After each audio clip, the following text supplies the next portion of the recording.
David Bratt, davidbratt.com. I'm Alex Jones with Infowars.com. Get your Hillary for president. Dr. Steve Pieczenik, who sometimes doesn't come on for 6 months, sometimes comes on 5 days a week, is going to be popping back in, former head of PSYOPs for the State Department and one of the founders of Delta Force, top counterterrorism specialist. He's going to pop in. He was our source a week after Benghazi that laid everything out of what really happened. A lot of it from really secret sources. He even got a visit from the FBI over some of it. Colonel Schaefer got called in, got chewed out. He was on that same week, basically told us the same thing. Tosh Plumlee, many others. It goes beyond Hillary screwing up. She sat there for 13 hours because they were going to transfer the weapons and the ambassador wouldn't do it. And so they just pulled out all the security. And then some security said, no, we're not pulling out. And that's why they weren't able to go in and just take him out quickly. So that was about shipping weapons to Turkey and then to Al-Qaeda, later ISIS. Okay, we're going to talk to him just for 10 minutes next hour, and then I'm going to your phone calls, 800-259-9231. Now, Congressman, I don't want to get you in hot water here, get into subjects, like that and going further with Benghazi, but Hillary's lied about it all. Her emails show that. Where do you think this is going? Because if she gets away with this, doesn't this set the precedent for anything to go, sir? Yeah, no, I agree with that. And, I mean, the left kind of just says there's no there, but their 800-page report and the few new pieces I've heard coming out today seem pretty significant. And those guys, if you got Gowdy and Jim Jordan telling you something, they're truth tellers. They don't mess around. And so I think we got the real deal this time. Well, what do we do then? Move for hearings on Hillary? Or, I mean, does a grand jury indict her? What do we do? Yeah, well, that's they're going to have to follow up, but we're having a hard enough time taking out Koskin and the head of the IRS. Our own leadership has to get in on the fight. And I heard one of the guys today, I don't want to identify him, but he was saying there's a little hint that our leadership is not in any hurry to get into a fight over this. So we got to convince them it's the right thing to do. And we haven't fought 7 years against Obama. I came in a year and a half ago on the unconstitutional amnesty, and we still haven't put up a fight on that one. And so that's why the people are getting fed up with our brand right now. They want to see a fight. And so I'm not on that committee, but I'll encourage a fight every bit along the way.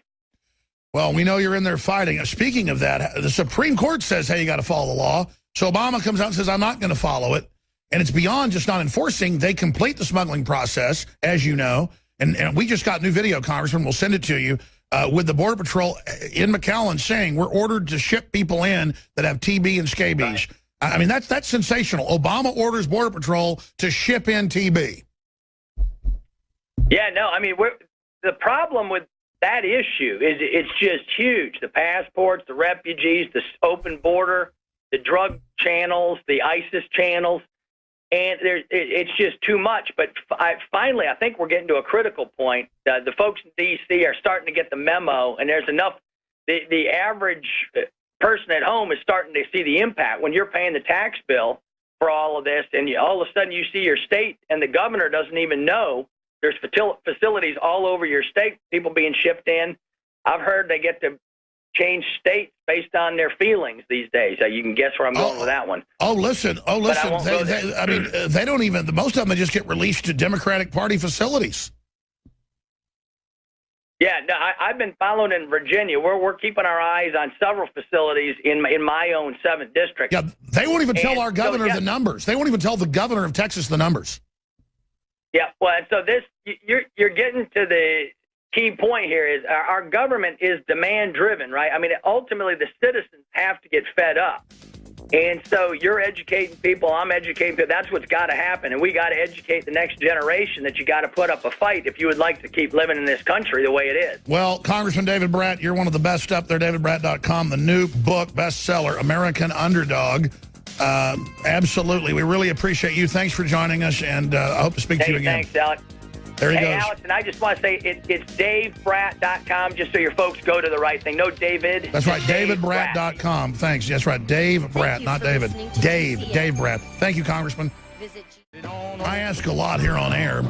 Drag it on over. Where is all this going? Why all this lawlessness? Why all these attempts to bankrupt the country? Well, we're run by big central mega banks that control trillions in made-up assets, trillions in real assets, who control the issuance of currency and credit worldwide, who've established a planetary three-part world government that they're now rolling out publicly.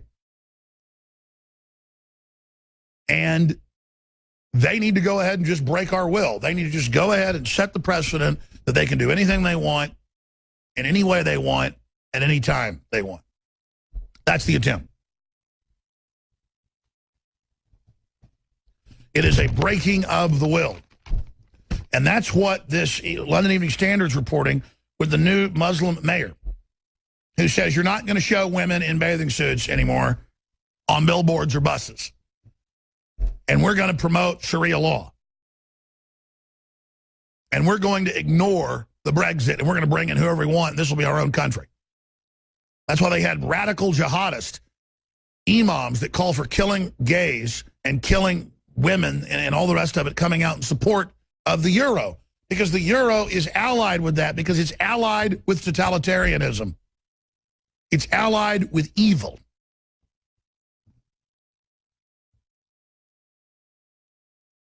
And I'm not going to sit here and be lectured anymore.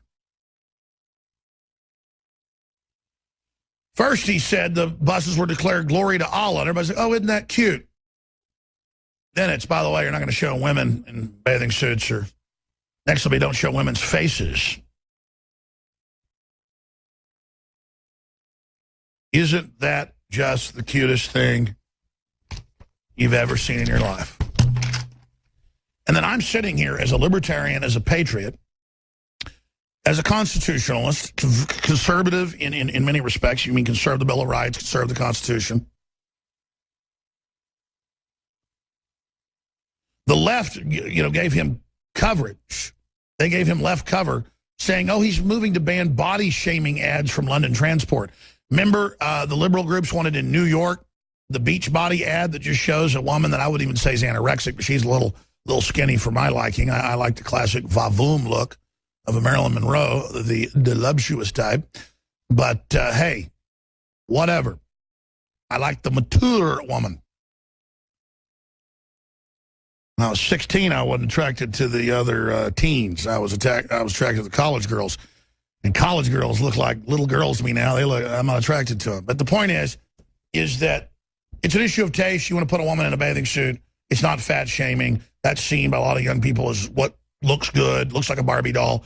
That's your right as a company to run that ad, as long as it's not deemed obscene by other standards. And if the TV can show it or whatever, that's fine. But they start with city-controlled things, and then notice, no, it's Sharia law being phased in, and you got the left there allied with it, saying, oh, yeah, we need to have fat shaming.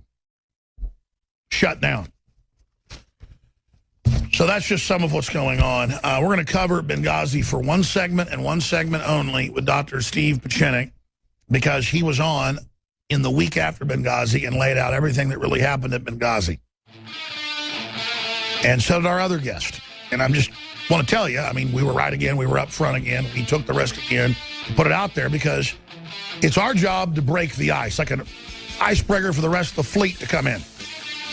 That's why I don't care about being criticized or demonized or even lied about, because I realize it's a mission against known criminals. I'm in a war. I know I have personal integrity. I know I'm doing my best job I can to tell the truth. I'm not always totally accurate, but by design, I try to tell the truth. The toll-free number to join us coming up in the next segment, the balance of this hour, before Paul Watson takes over from London, England, in the fourth hour of Overdrive, is 800-259-9231, 800-259-9231. Now, sometimes we have Dr. Steve Pieczenik on every 3 or 4 months. Sometimes he comes on every week, sometimes a couple times in a week when his expertise is absolutely needed. He was on, and if you go back to the week after Benghazi 4 years ago, when we had Colonel Schaefer and a few other experts on who broke down what really happened at Benghazi. There was a stand down. They did pull the security out in the weeks before. The Turkish ambassador was there. There was an argument over would weapons be shipped into Syria. Did Ambassador Stevens say no to that, so he had to be taken out?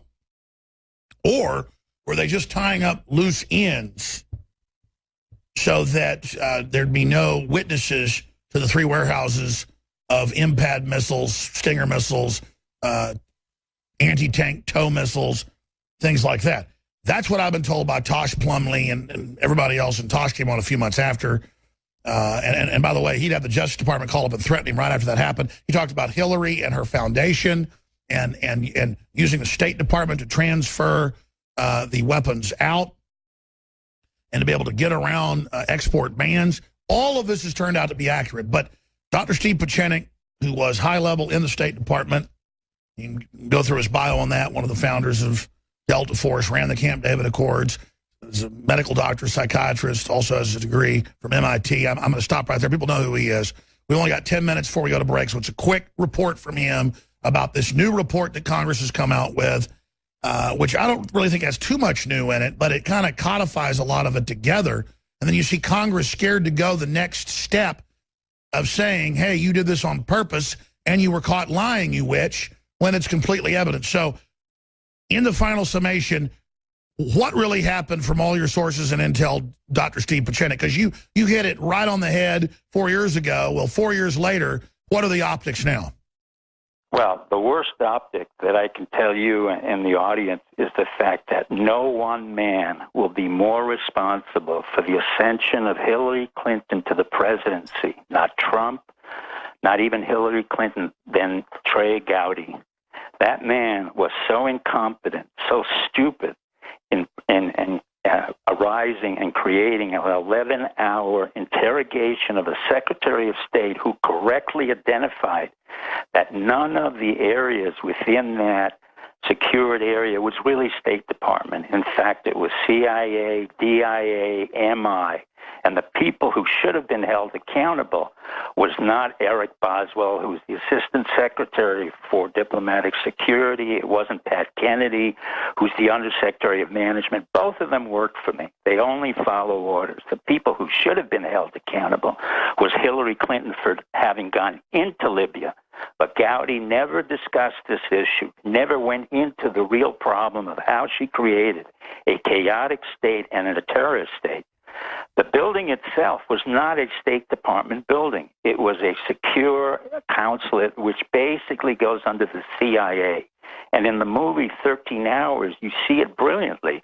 They basically say, look, we have 23 operatives here, and I won't identify who they are, as well as the fact we have diplomatic security, and on top of that, we had mercenaries who had been SEAL operatives. So who's responsible for this?